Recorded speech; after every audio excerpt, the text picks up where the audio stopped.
From the headquarters of the Guild of Champions, this is the Chris Terrell Podcast, and I am your host, Chris Terrell, and welcome to another week of your weight loss quest. How did this last week go for you, champion? What new challenges did you encounter? And what failure did you go through, by the way? I'd love to hear about that, but what I really would love to hear about is the lesson that you got from that failure. Come on now, don't let a perfectly good failure go by without you getting your lesson. Now, if you're new here, I've lost 125 pounds myself after an entire adulthood of chronic yo-yo dieting. Up, down again, before I finally got sick and tired of being sick and tired, and I made some permanent, meaningful, and actual changes to my lifestyle, to my habits, to my routines, to my environment, community, and to my system of beliefs. Because it's all of those things that created me, and if I was going to become something different, I was going to need to go back and change those things. And I did. And when I changed those 6 things, my life started to change as well. Lots of different ways. Many of them were ways I hoped that it would change. And many of them were in ways that I never imagined was possible. Never imagined. I mean, just consider for a moment, right now, one of you listening, you're 300 pounds. You've been battling your weight your whole life. You've been in a career you've been doing for 20 some odd years. You look around your life and you think, this is probably all it's going to be. It's just going to be varying degrees of this. But imagine if you from the future time traveled through a portal and said, hey, I just want to let you know in 5 years' time, you are going to be a weight loss coach full time with a guild of people, hundreds and hundreds of people in it. You literally will have just spent a morning making a collage full of before and after photos of 100-pound journeys.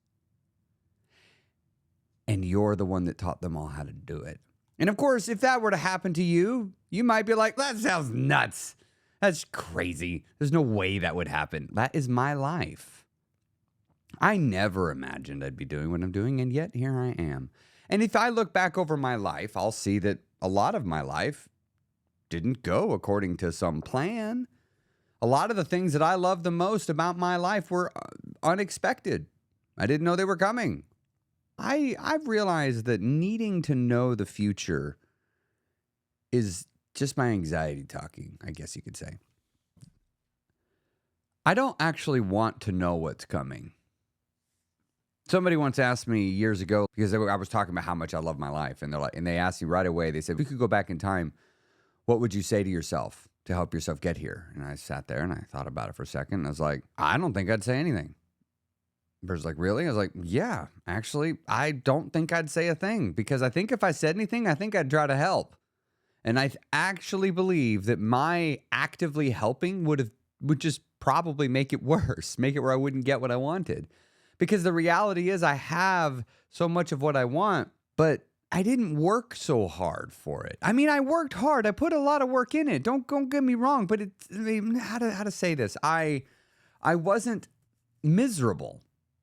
I wasn't agonizing over the fact that I wasn't done, right? Often, like when I would pursue a thing, I would be like withhold a certain degree of personal enjoyment, satisfaction, and inner peace until I obtained said goal. And then I would allow myself to be like, oh, I did it. Oh, great. I decided that I think I'm just going to go ahead and feel that way the whole time. And what was crazy is I enjoyed myself. I enjoyed the journey. And I tried not as hard. I didn't have my try hard pants on where I take everything so dang seriously. Like sometimes the reason why it's so hard for you to get past a failure is because you're just making a whole hoop-de-doo about nothing. Seriously, you're just starting a whole bunch of hubbub. You're just wanting to hear build this monument to your failure. Everybody look at how bad I did yesterday. We need to talk about this. Can we talk about how bad I did yesterday? Come on. I really don't want to forget that I was not good yesterday. It's like that doesn't help, right? You're just making a mountain out of a molehill. Just stop taking it so seriously, which is crazy because weight loss is in fact very, very, very serious. It's super serious and it's something you need to work on all the time. But you've got to find this place within you where it's important, but you don't act like the world ended because you had a binge last night. Seriously, it's your shame that's making it worse.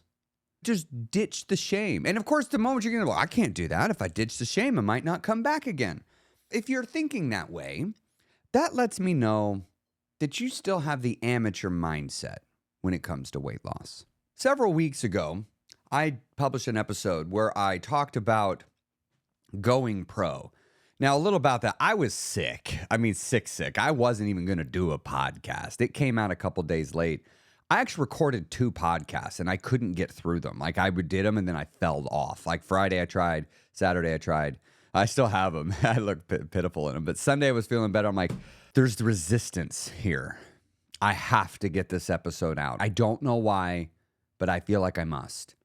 And something I've observed is in my life, if there is a high degree of internal resistance or external resistance, like it seems like the universe is trying to stop me from doing something, I once used to believe that meant it was a sign I shouldn't.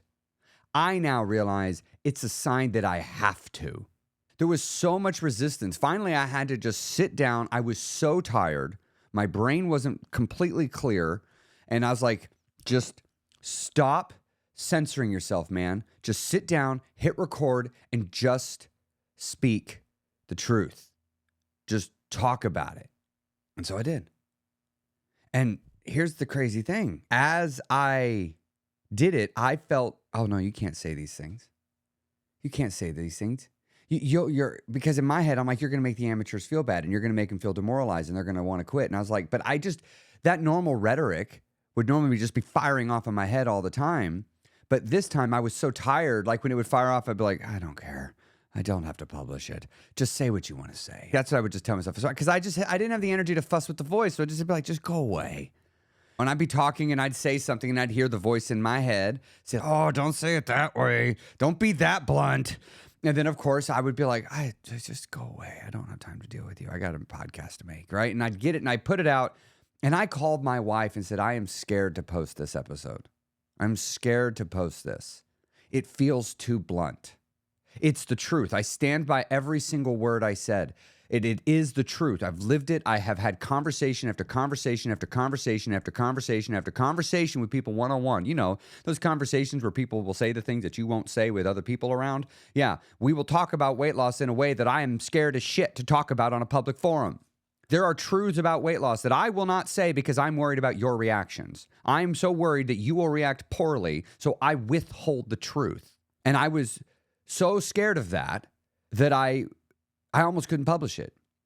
And I had to call my wife, and she encouraged me, like, no, just believe in yourself, essentially the lesson I took away from our conversation. So I posted it. And then so many people called and said, Chris, that's what I needed to hear. I needed to hear that. Thank you. Chris, that hurt to hear it that way, but I needed to hear it.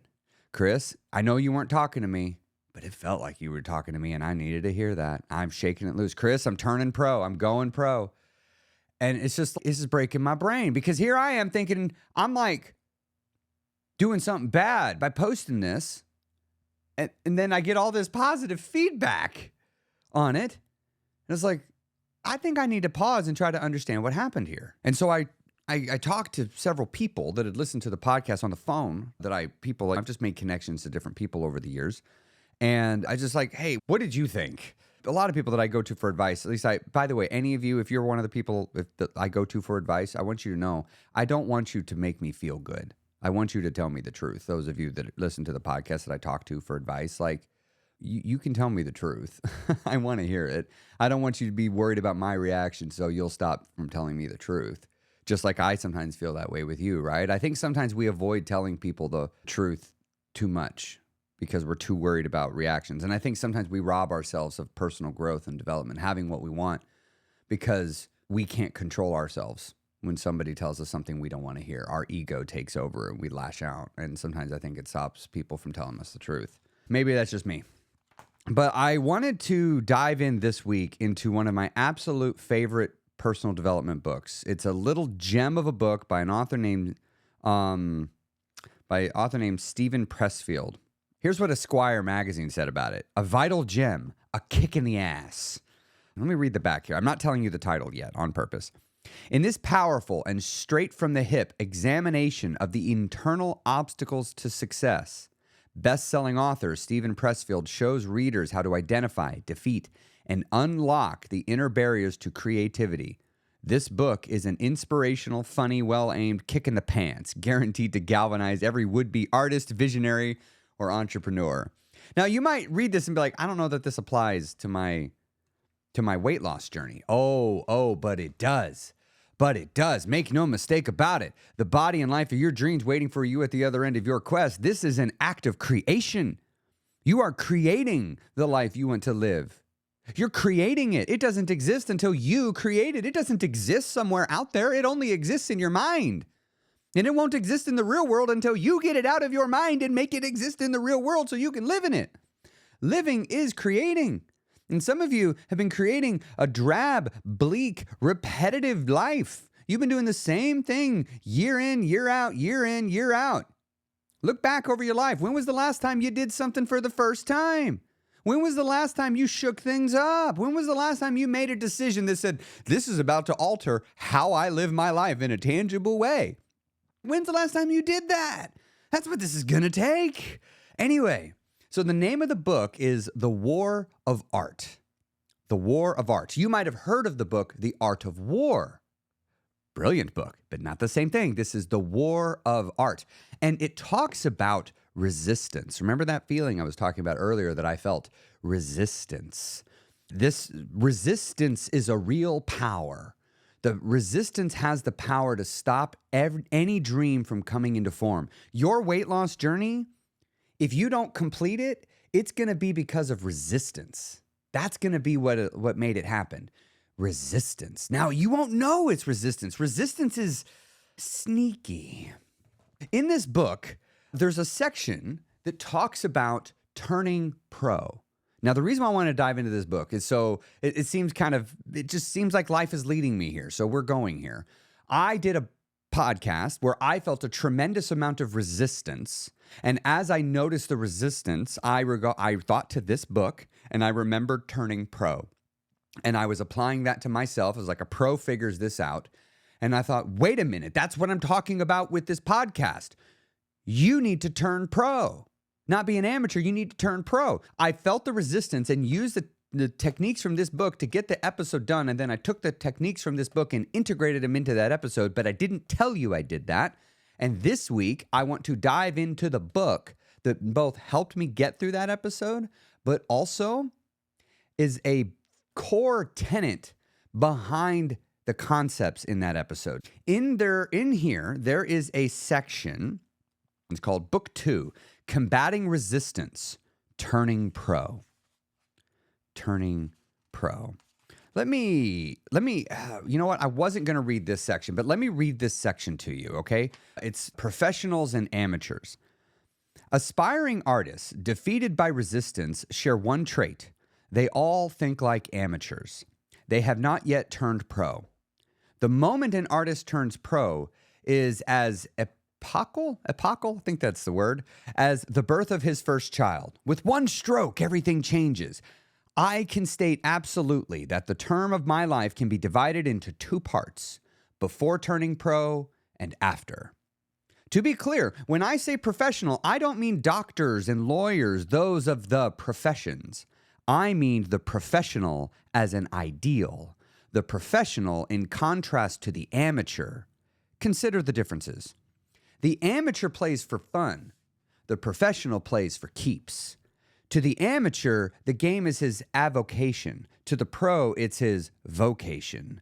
The amateur plays part-time. The professional, full-time. The amateur is a weekend warrior. The professional is there 7 days a week. The word amateur comes from the Latin root meaning to love. The conventional interpretation is that the amateur pursues his calling out of love, while the pro does it for money. Not the way I see it. In my view, the amateur does not love the game enough. If he did, he would not pursue it as a sideline distinct from his real vocation. The professional loves it so much he dedicates his life to it. He commits full time. That's what I mean when I say turning pro. Resistant hates it when we turn pro. Turning pro is a mindset. Turning pro is not a destination. It is a moment where you flip a switch inside your head. Let me switch to another page here in the book. This is page 96. I highly encourage you go and get a copy of this book. But on page 96, this is the entire contents of this page, by the way. It's a super easy read. You can read this book in one sitting. So let me read you the entire contents of one single page. A professional is recognized by other professionals. The professional senses who has served his time and who hasn't. Like Alan Ladd and Jack Palance circling each other in Shane, a gun recognizes another gun. Let me tell you, I have been on my journey for 5 years. I can tell when you've turned pro. I am a weight loss coach and have been working with a lot of people and talked to a lot of people about weight loss. I can tell when you're a pro and I can tell when you're an amateur. And I can't put my finger on it. It's just sort of a feeling. As I begin to talk to you, there's little things you do. You just subtly talk about things in different ways. For example, an amateur is still talking about the scale in terms of days and weeks. If you're talking about the scale like, yo, yesterday I went down 2 pounds, I know you're an amateur. You ain't got it. You're a hack, right? You're still thinking in terms of days and weeks with the scale. Whereas a pro, they're talking in terms of months, always recognizing where they came from, right? Their time horizon got much bigger. And it just sort of subtly sneaks out, right? You could tell me, Chris, I think in months, not weeks. Oh, sure, we'll see. Let's have an hour and a half long conversation and we'll see the little stuff that sneaks out of your mouth. That'll let me know what you actually believe. And we'll see. If you want to know, journal about it. Just sit down and write for 30 minutes. Just free flow. Just write your thoughts. You'll see what you believe. But turning pro is a decision. And the author in this book knows this. Let me read to you what he wrote on page 101. There is no mystery to turning pro. It's a decision brought about by an act of will. We make up our mind to view ourselves as pros, and we do it. Simple as that.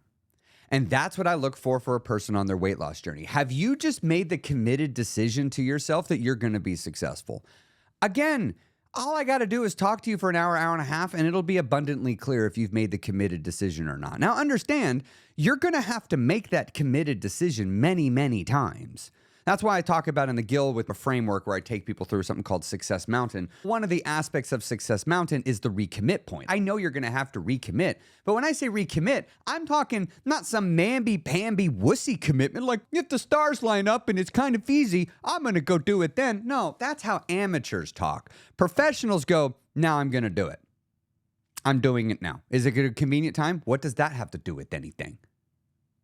What does a convenient time have to do with anything?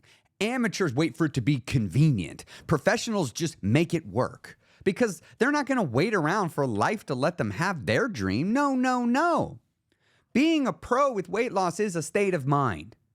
Now, I'm worried that I may have misled some of you in the other episode, and you think that it's a checklist that you've turned pro. Don't get me wrong. I would be looking at your actions to see if you've turned pro, if you've truly taken your weight loss journey seriously, but your motives matter. Like your motives 100% come into the formula of determining if you have become a pro at this.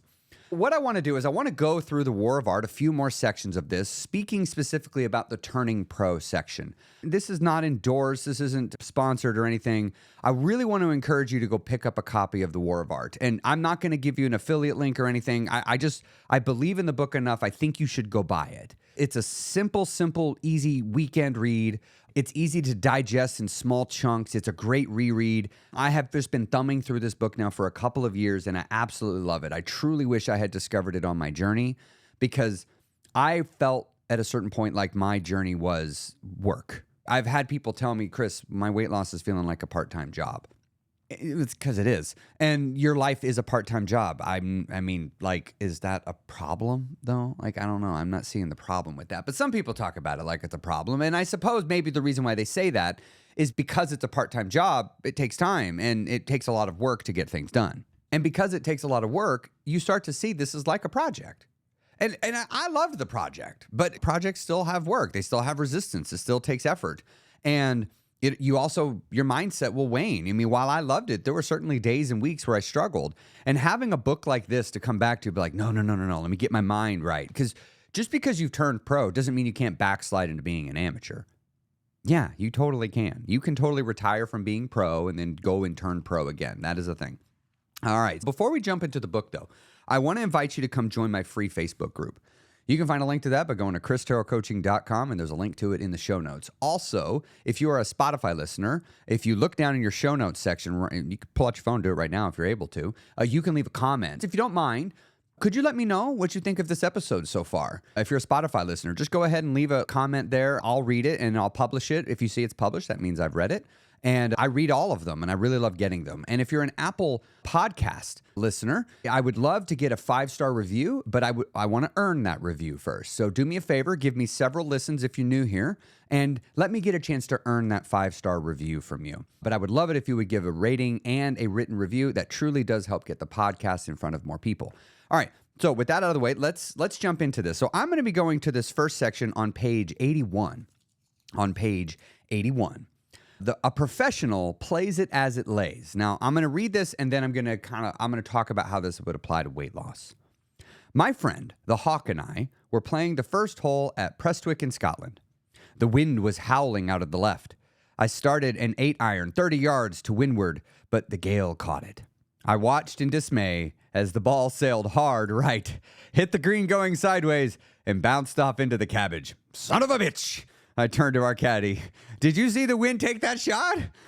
He gave that look that only Scottish caddies can give. Well, you've got to play the wind now, don't you? Sorry, I'm not even going to try to impersonate a Scottish accent there, but I can hear it in my head. The professional conducts his business in the real world. Adversity, injustice, bad hops and rotten calls, even good breaks and lucky bounces, all comprise the ground over which the campaign must be waged. The field is level, and the professional understands only in heaven. Now, what this means is, if it's a golf term, when you hit that golf ball, there's a term, it's play it as it lays. Wherever the ball is, that's where you have to hit it. What happens if your ball lands behind a tree? Like, you literally can't hit it towards the hole. You play it as it lays. Now, an amateur golfer picks up the ball and tosses it somewhere else and hits it from there. I'm an amateur golfer. I'm not even really an amateur golfer. I tell people it's taken me years to become a truly terrible golfer. But yeah, an amateur picks it up and throws it over there. But the professional, nope. They play it where it lays. So if that ball rolls off down into the thickest of the roughest of roughs, well, so be it. You play it where it lays. And this is what I meant earlier about turning pro.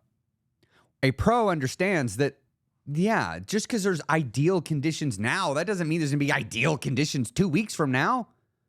I mean, odds are there won't be. There's going to be a bad bounce. There's going to be something happens that you didn't see coming that's just going to come up and mess up your plan. I mean, the professional recognizes that. And because the professional recognizes that, the professional goes, well, if it's difficult now, then it'll just be easier when it gets easy. The hard times don't last forever. You've got to just look at life and go, I'm turning pro. And when am I going to turn pro? I don't know. I'm just going to do it right now. So let's turn now to page 82. A professional is prepared. I'm not talking about craft. That goes without saying. The professional is prepared at a deeper level. He is prepared each day to confront his own self-sabotage. The professional understands that resistance is fertile and ingenious. It will throw stuff at him he has never seen before. The professional prepares mentally to absorb blows and to deliver them. His aim is to take what the day gives him. He is prepared to be prudent and prepared to be reckless, to take a beating when he has to and to go for the throat when he can. He understands that the field alters every day. His goal is not victory, but to handle himself, his insides, as sturdily and steadily as he can. You'll notice right away, here again it says, his aim is to take what the day gives him. Professionals don't let circumstance dictate forward progress. Amateurs let success be determined by conditions. Amateurs go, I had a special event today. Guess I'm not going to be successful. That's how amateurs talk. Professionals say, how am I going to be successful and go to this special occasion? That's how professionals talk. Again, I just got to sit and listen to you talk. You'll either talk like a professional or you'll talk like an amateur. And if you talk like a professional long enough, you'll eventually become one because you're not going to let yourself lie to yourself for too long. You'll either stop saying it so you'll be congruent again, or you'll change your behavior so you can become congruent again. So that's what I've learned. You can't fake being a professional for very long because you'll just stop talking that way. But here's this most important part of this section. He is prepared each day to confront his own self-sabotage. You're your biggest enemy to success. I know many people on a weight loss journey like to blame it on friends. They like to blame it on family. They like to blame it on their job. They like to blame it on special occasions. They like to blame it on some health thing. Nah, it's your own dang brain that is going to be the number one hindrance to your success. Because who do you think is going to solve all these problems? You. And if your mind ain't right, you're not going to go solve them. You're not going to go solve them. And one of the challenges that many people have with weight loss, the difference between an amateur and a professional is, you know what? Let me just read the next section and then we'll get into what the difference is. This is on page 85.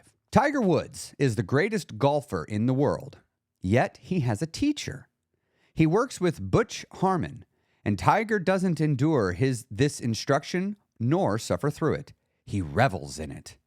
It's his keenest professional joy to get out there and practice tee with Butch to learn more about the game he loves.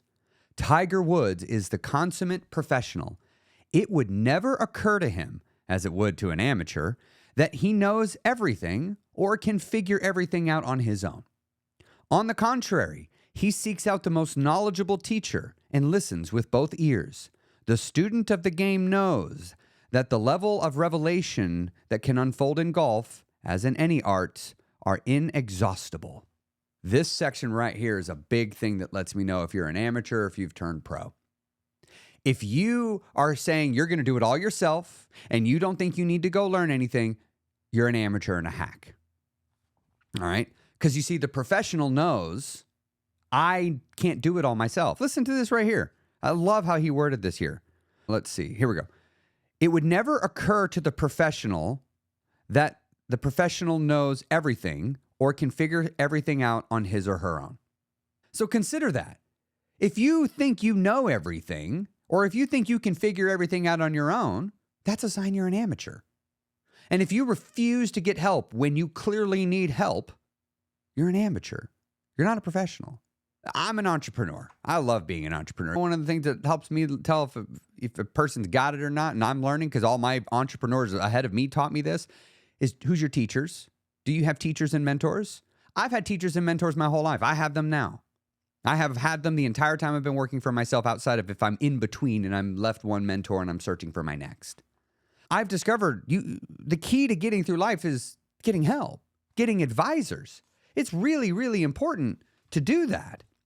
And you have to build your team around you. It's up to you to build your team. So let's go to page 94 here. A professional recognize her limitations. Oh, by the way, the section heading of that last one is the professional doesn't hesitate to ask for help. So now if we jump ahead to page 94, a professional recognize her limitations. She gets an agent. She gets a lawyer. She gets an accountant. She knows she can only be a professional at one thing. She brings in other pros and treats them with respect. Your weight loss quest, look around you. Who's on your team? Is your doctor on your team yet? Is your mental health professional on your team yet? Do you need a weight loss coach? Do you have an OSP group? That's your only supportive people network. Do you have a team of those people around you? Do you have a nutritionist in your back pocket if you have nutrition questions? Do you have access to a personal trainer if you're at least somebody that's really into fitness that you can go to for fitness-related questions? Your job is to become the subject matter expert on you. Your job is to turn pro on being you. You don't need to learn everything. You don't need to be an expert in biomechanics to be good at exercise for yourself. If you have questions, go find the expert that studies that. Like it is my full-time job to study weight loss, specifically for chronic obesity. I know much more about it than the average person, right? There's people that know a lot more than me, like a lot more than me. But there's also a lot of people that know a lot less. But here's the thing. I'm willing to bet I know a lot more than you. So what I'm saying is you should be asking for help. And if you don't have to do it from me, do it from somebody. I don't care who you're asking for help from. What I'm saying is ask for help. If you are struggling with your weight loss journey, go find someone who's an expert in weight loss. And that is not someone else who's 300 pounds. If they are not on the other side of the journey, I would be very cautious and I would vet any advice I was given. I'm not saying it's not accurate advice. The problem is, for every one person that is still big that's giving you actual good advice, there are 10 others that will give you bad advice masquerading as good advice. And you don't know which is which because they all confidently believe what they're saying. And so it's up to you to go validate and verify. But if the person has the results that you are looking for, there's at least a higher degree of possibility that what they're telling you has a chance of working. Again, you should still vet that. I don't want you to take anything I'm saying at face value. If it makes sense for you, great, but I hope that you're going and validating yourself. I hope you're doing additional experimentation with your own life, right? Don't take my word for things. Go test me. Go be like, all right, I tried what Chris said. It didn't work. Okay, great. Now you know it doesn't work for you. Move on. Try something else. Or I tried what Chris said and it worked. Great. You know what works for you. You know this thing works for you in this situation. Continue on. But you must recognize that you have limitations. And an amateur is going through life assuming they don't have any limitations. Or they're assuming they're nothing but limited. They can't do anything, right? They also take the helpless thing. But we're not going to get into the helpless part. I think we can all tell a helpless mentality is not a professional mentality. But I want to talk about another thing that tells me if a person's turned pro or not. This is a weird one. So let me read it, and then let me explain why it's a weird one. It's on page 83, and the section is, a professional does not show off. A professional's work has style. It's distinctively his or her own. But she doesn't let her signature grandstand for her. Her style serves the material. She does not impose it as a means of drawing attention to herself. This doesn't mean, however, that the professional doesn't throw down a 360 tomahawk jam from time to time just to let the boys and girls know she's still in business, right? All right. So one of the things that I look at, have you made the mental switch or not, is, are you grandstanding for your successes and your failures? Or are you not showing off? Keep in mind, look at my big failure that I did. That's you showing off your failure. You're being a show off, right? Look at this. So it explains my lack of results. Because of this, I'm helpless. Because of this, I can't do anything. Like, that's still showing off. You're just showing off your negative. What you're doing speaks so loudly, I can't hear what you're saying. There's a phrase my dad introduced me to when I was 19, and he said it to me for 20 some odd years after that. I decided to take that philosophy and bring it to my weight loss journey. What you're doing speaks so loudly, I can't hear what you're saying. What I told myself is, don't tell people I'm losing weight. Let the work speak for itself. It'll be evident. It'll be apparent. And so I stopped talking about it to people outside of my OSPs. I had OSPs and I talked to them. But if you weren't in my OSP group, I did not talk to you about my dream. You didn't deserve it. You had to earn the right to hear about my dream. But I mean, I wasn't going to be able to keep it a secret. You were going to see that I was getting skinnier. But I loved it. People hadn't seen me in 6 months. Have you lost weight? I have. Now, don't get me wrong. On the inside, I was secretly like, please ask me about it. Please ask me about it. I want to talk about it so much. Please ask me about it. I've worked so hard on this. I really want to talk about it. You have no idea all the sacrifices I've made to do this. On the inside, I wanted to do that. But on the outside, I was stoic. Because I kept telling myself, I'd hear that voice saying, come on, let's tell everybody about it. We're so excited. And I would be like, no, we've done that before. We're doing this for us. We're not doing it for the reward. But inside, my brain's like, come on, let's talk about it. Nope. No, we don't talk about it. Let the weight loss speak for it. They already noticed. That's all you needed. And you're not doing this for them. You're doing this for you. I'd have to sit there and just continually talk to that voice. Now, the cool thing is, after enough time, eventually that voice really got quiet and eventually the voice went away. And now it's a whisper. And a lot of times it's not even there at all. But it took time. I had to really talk that voice down for years. Let me say that again. I had to talk that voice down for years. Hold on. I'm really thinking some of y'all aren't listening. The voice, I want to talk about my weight loss and get all the rewards, and I had to tell it to back down. I had to tell it to back down for years, plural, before it backed down. Years. Now, some of you are like, Chris, why are you emphasizing this so much? Because some of y'all keep thinking your brain is going to change in 3 months. You're like, I've been doing it a long time, Chris. I've been doing it 3 months. You amateur. No, you haven't. That's not a long time. That's rookie numbers. Come back when you've been working on something about yourself consistently for 2 years. Now you get to brag. And by then, you shouldn't want to brag because you're probably realizing the bragging doesn't help. The bragging doesn't help. Now, don't get me wrong. I'm not talking about not celebrating. I'm not vilifying celebration. I'm talking about celebrating for the purposes of receiving people saying, ooh, look how amazing you are, so that you will give yourself an emotional boost. I'm talking about using them to supplement your own need for attaboy, attagirl, that you're not giving yourself. No. You need to be completely motivated by your own attaboys and your own attagirls. That needs to be where it's at. The professional doesn't do this for other people. The professional does it for themselves because you decided it needs to happen. The thing I've learned about creation, as being a creator now for years, is the best creations are the ones that I have made, are the ones that I made purely because I just believe it needs to exist in the world. That's it. And you know what happens? Sometimes it gets views, sometimes it doesn't. And I just don't care because I believe it needed to exist. This podcast is one of the things. What keeps me coming every week to keep doing this podcast is because I believe it needs to exist. I believe it needs to be here. I don't obsess about the metrics. I don't check them all the time. Sometimes I'll go a month and not even look at them, the metrics. All I look at is, what's the next episode? What's the last few topics I've talked about? What are people talking about? What do I think they need? And I'm listening to the chatter going on. I'm like, what's something I could talk about that I think that'll resonate with a lot of people? That's all I'm thinking about. I'm not thinking about anything else most of the time. And you know what happened with my weight loss? I learned this from my weight loss journey. I'm not doing this to, I can't wait till everybody tells me great job. Don't get me wrong. I wanted that in the beginning. I did. I truly did. But I had to let it go. And I let it go right away, but I still wanted it. Like, I let go of the behavior. It was a while before I could let go of the internal desire. That took some time. And every time I caved to the desire, it made it take that much longer to have the desire go away. So I hope this episode has caused you to think of some things in a new way, a little bit, with regards to turning pro and being an amateur. It's a state of mind.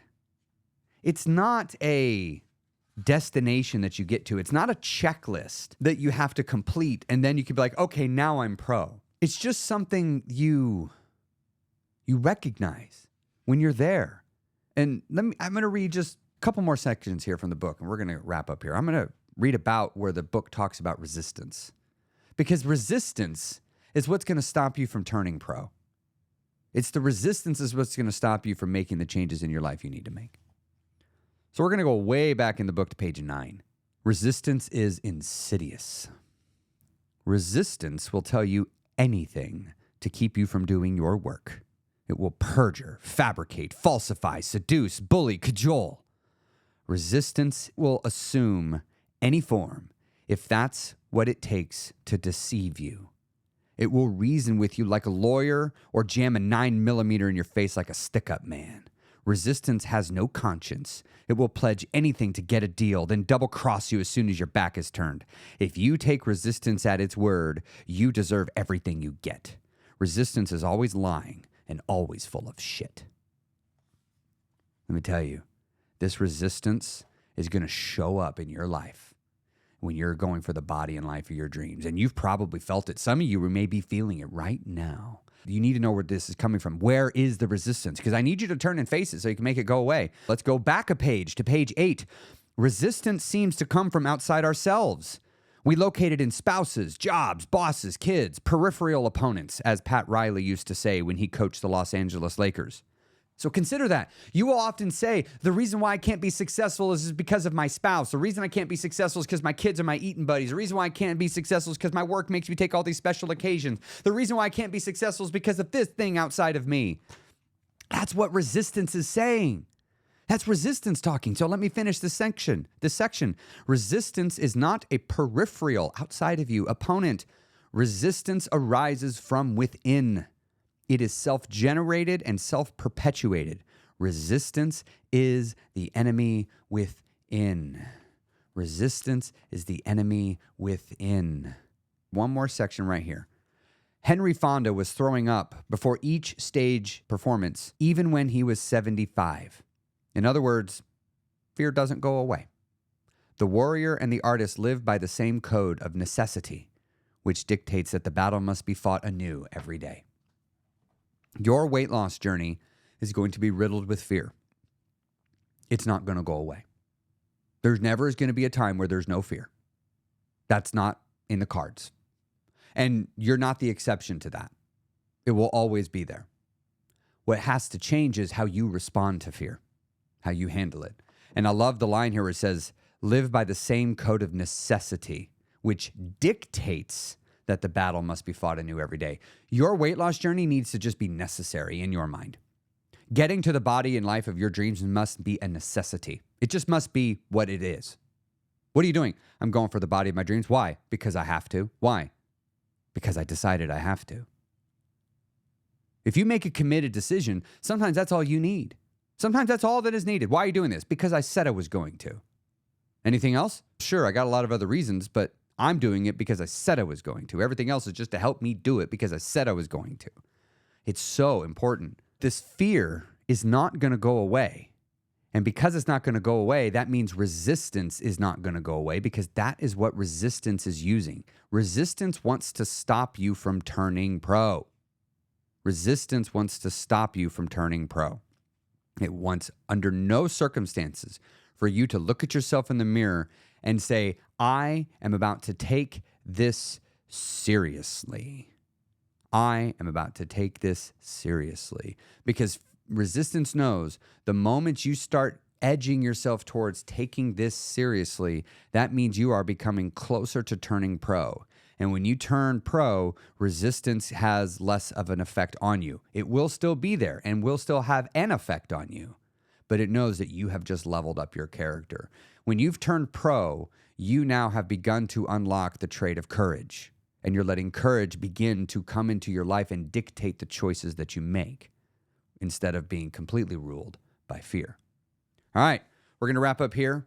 If you'd like to pick up this book, you can find it anywhere. Seriously, just go to any bookstore, go on to Amazon, The War of Art by Stephen Pressfield. And if you would like to get some additional support on your journey to help push you through resistance and get to the next level, one of the best ways you can do that is to surround yourself with what I've been referring into this episode today is an OSP network, only supportive people. Because I did learn it is important to talk to people about your journey. It's important that you're not crippled by the effects of isolation that often is found on a weight loss quest. You might try to find an accountability partner in your real life. Come on, lose weight with me. But the reality is that won't work more than likely. Many of you've probably already experienced that not working because you're both not motivated by the same things and your journeys are going to progress at different rates and you're going to need to focus on different things. The reality is your weight loss quest must be completed alone. You have to do it alone. You have to do it alone. But that doesn't mean you have to be alone. That doesn't mean you have to be unsupported. You have to do the work. But that doesn't mean we can't walk alongside you to help you do it. And if you're looking for a supportive army of people to walk alongside you, to encourage you each and every single day, and to provide you with all the knowledge and wisdom necessary to get yourself to the end of your quest, then you need to head on over to theguildofchampions.com. I'd love to tell you a little bit more about my program where you can find yourself that OSP group that you have been looking for this entire time, and you can find access to all of the information you need to help you overcome resistance in your life and actually make it to the end of your quest where you will find the body of your dreams. All right, I'll see you next week on the Chris Terrell Podcast. Talk to you later.